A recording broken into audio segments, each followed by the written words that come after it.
Hi, and welcome to a chat from the 10,000 Hours podcast series that I've launched.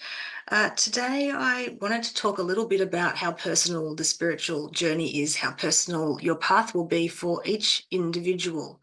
So, it's really important that you get support that you need. You can move with other people, hopefully, who share some of your beliefs, or you may be able to attract some great teachers, either in person or online. There's lots of ways that you can fill yourself with the energy that supports you and your belief system. And at the same time, there's always going to be a very personal part of your path, which it's almost like the very tip of your iceberg that you may never share with others, with your beloveds, even with a teacher or even with students, that there may be certain lessons, certain practices that you do just keep for yourself between you and source, really. And it's kind of nice in this day and age of total transparency in all ways and just communication, which has opened up in such a big way for us, and that's really wonderful. But there can be something about taking that path of the mystic, the way that it would have been many, many centuries ago, where teachings were kept secret and not necessarily out of the need to hide or protect those teachings from negative energy or negative people wanting to stop you practicing, but a little bit more that there's certain levels that you go to on the path that really need to be kept secret to allow that magic, to burble and to really sort of support the esoteric nature of the human journey. We don't need to see, know, we don't need everything to be proven. So, if this resonates for you, I think it's important that you give yourself the benefit of knowing that even where you find ways of being in harmony and agreeing with those that you work with and you share spiritual beliefs with, it's also okay when you don't fully meld, because that will just be the unique soul note for you. And so you can sort of experiment with where you keep a bit of the mystery for you. It's a little bit like a thing they talk about when you work with the devas of nature, the nature spirits, whatever you want to call them, elementals, sometimes people call them. There's a spiritual sort of practice with that where we talk about the 90-10 rule, where when you're working with those energies of manifestation through the natural world, you don't speak so much about what you're wanting to create or what you're doing. You do most of that behind the scenes, under the surface. And you allow the 10% part, you just allow a little bit where you may let someone know in the world, you may speak about it, or you may make some sort of note for yourself, but a lot of it is done on this unseen level. And some of that, once you have put in motion, perhaps a practice, an idea, some teaching, or something you might be starting to create for yourself, which you do believe you'll offer with others in the future. When you set that idea in motion, you also need to work through the natural cycles of the energy of it's as though it was actually something in nature. So you've got the seed and you've planted it, but you need to allow all of these factors to come in. There's got to be divine timing of how long it takes for that energy to percolate and germinate. This is very important because this is part of the embodiment of the gift or the offering that you're wanting to create. So it's coming through you and your soul, and there's potential that one day it will be shared with others, but it will need time to germinate and to really become something that is not just an idea for you or a concept, but something that you have come to work through, to understand, to look at from all angles. And this is how we have valuable teachings and offerings to share with others. So going back to the thing about the slight level of mystery and secrecy to certain teachings, it's a little bit like you will be able to teach, and it might not be stages of first I did this, next I did this, and finally I did this. It might not be that kind of teaching that you're offering people. It may be more of what we've spoken about here before, an embodiment of a lesson, of a wisdom, of an overcoming of some kind of difficulty where you found a way out, and you're not recommending the 5-stage process of how to do it, but you have an emanation of having been through something. You can then share some wisdom, offer some seeds, offer some breadcrumbs or tips for people, and they can feel the resonance of your words because you have been through that experience.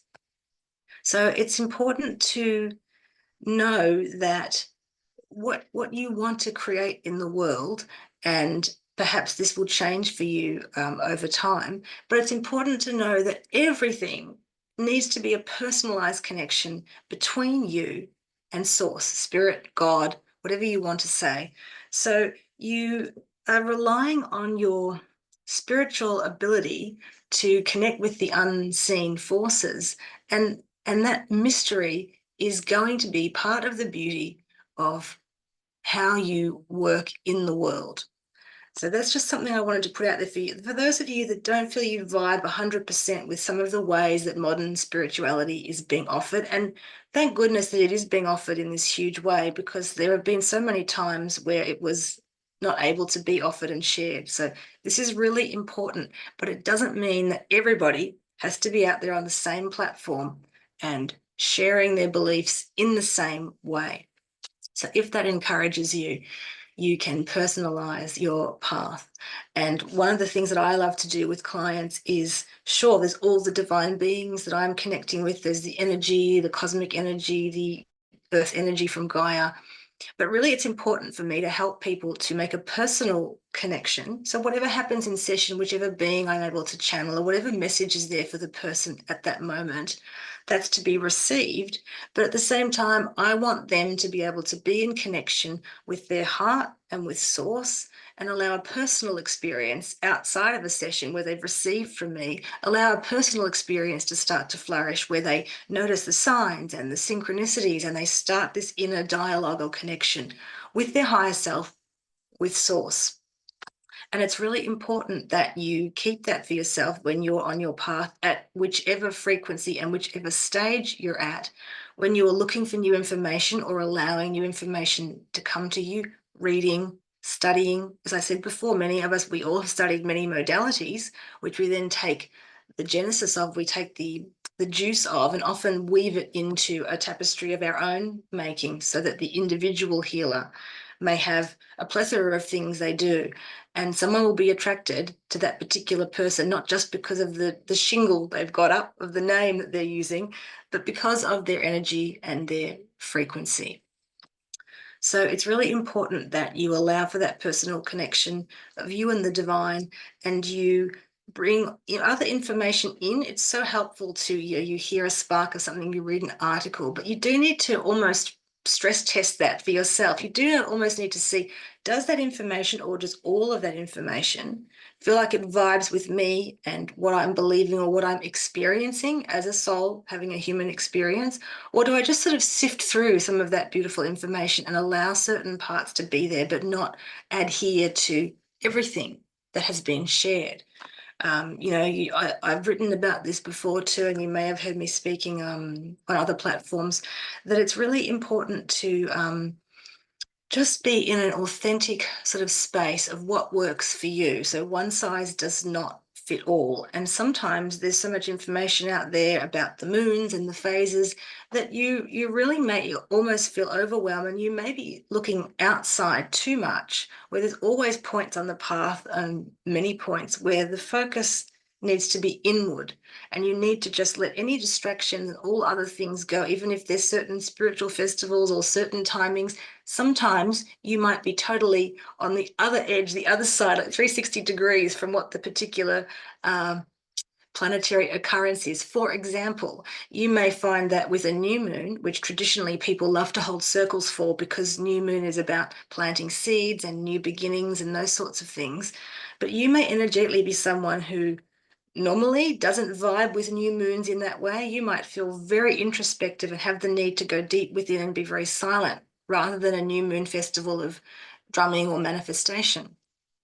And on the flip side of that, some people with the full moon like to release, and that might be their introspection, but for you, it might be about being more out or doing some physical movement or dance or anything like that. So it's great to find out what's on offer and to try different things, but ultimately it comes back to you and what works for you and what doesn't work. And so there's no need to judge it. It's just a matter of understanding how you nourish yourself with your spiritual practices.